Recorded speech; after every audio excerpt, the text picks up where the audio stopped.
이 디지털 포렌식 결과를 열람 혹은 등사하는 거는 반드시 필요해요. 검찰이 나를 왜 처벌해달라 그러는지를 확인해야 될 거 아니에요.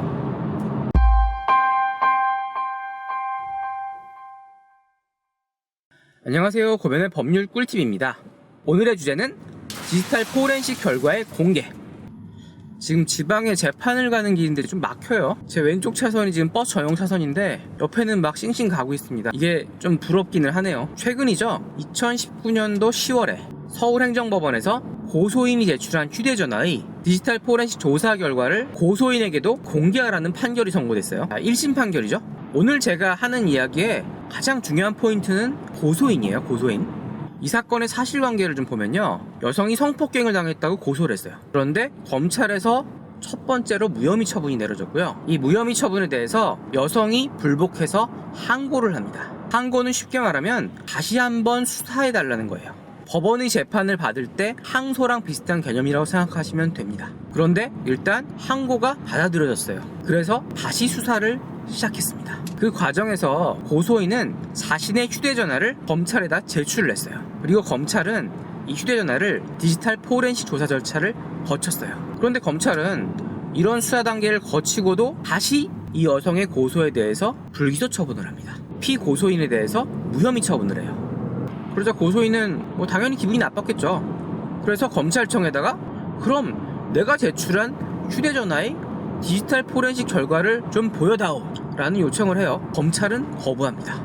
실무상 검찰은 법령상 원래 주는 거 말고는요, 어떤 자료든 증거물이든 뭘 달라 그러면 일단 거부해요. 그래서 이 고소한 여성은 검찰청의 이 거부 처분이죠, 거부 처분을 취소하라는 소송을 제기합니다. 행정청의 처분을 대상으로 한 소송이기 때문에 이게 행정소송이에요. 그래서 서울 같은 경우는 행정법원에서 재판을 받게 됩니다. 올해 10월에 고소인이 1심에서 승소를 해요. 근데 제가 보기에는 2심, 3심 가도 바뀌어질 것 같진 않아요. 제가 아까 처음에 포인트가 고소인이라고 그랬죠. 고소인이 자신의 휴대전화를 수사기관에 제출해서 포렌식을 해달라고 한 거예요. 그러니까 이 사건에서 포렌식한 것 자체가 결국 내 휴대전화에 있던 거란 말이죠. 그리고 나는 가해자가 아니라 피해자예요. 그걸 알려달라고 그런 겁니다. 그런데 검찰청은 이걸 안 알려주면서 검찰의 직무에 공정하고 효율적인 수행에 직접적이고 구체적인 장애를 줄 가능성이 있다라고 합니다. 이거 거의 정해진 문구예요. 직접적이고 구체적인 장애를 줄 가능성. 전 이제 이거 외워요, 진짜. 상식적으로 좀 그렇죠. 그래서 법원에서 포렌식 결과 알려주라고 한 겁니다. 그리고 2심, 3심 가서도 안 바뀔 거예요. 원칙적으로 피해자가 자신의 휴대전화에 있던 정보를 알려달라고 하는데 안 알려줄 이유가 없죠. 다만 그 휴대전화에서 복원된 게 무슨 불법적인 부분이 있다든지 아니면 다른 사람의 권리를 극도로 침해한다든지 이런 부분이 있다면 좀 다른 문제예요.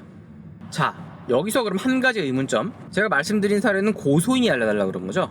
만약에 피고소인이 고소인이 수사기관에 제출한 휴대전화의 디지털 포렌식 결과를 알려달라고 했다면 이건 좀 달라요. 피고소인, 수사를 받는 동안은 피의자라고 불리죠.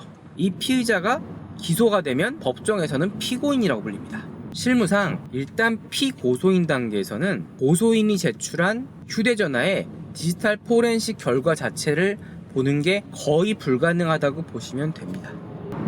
자, 그럼 만약에 이 디지털 포렌식 결과를 가지고 기소를 했다면, 피고소인을 기소해서 피고인으로 만들었다면, 이 경우에는 피고인한테는 그 디지털 포렌식 자료가 당연히 필요하죠. 왜? 내가 뭘로, 무엇 때문에 기소를 당했는지를 알아야 될 거 아니에요. 내 죄가 뭔지는 알아야 될 거 아닙니까?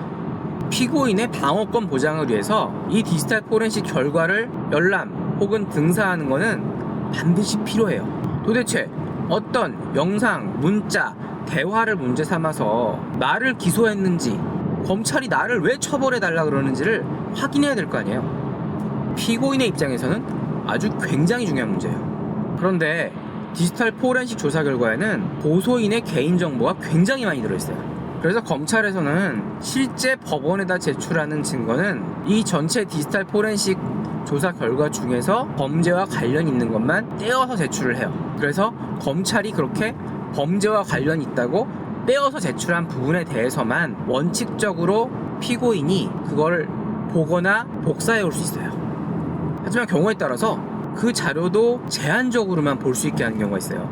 예를 들어서 성폭력 피해자의 피해 영상 같은 경우. 자, 이런 영상은요, 만약에 복사를 해갔다가 유출되면 제2차, 3차 피해가 어마어마하죠. 이런 경우는 대개 변호사만 검찰청이나 법원에 와서 특정 장소, 특정 컴퓨터에 앉아서 그거를 볼 수 있게 해요. 밖으로는 못 가져나가게 하고.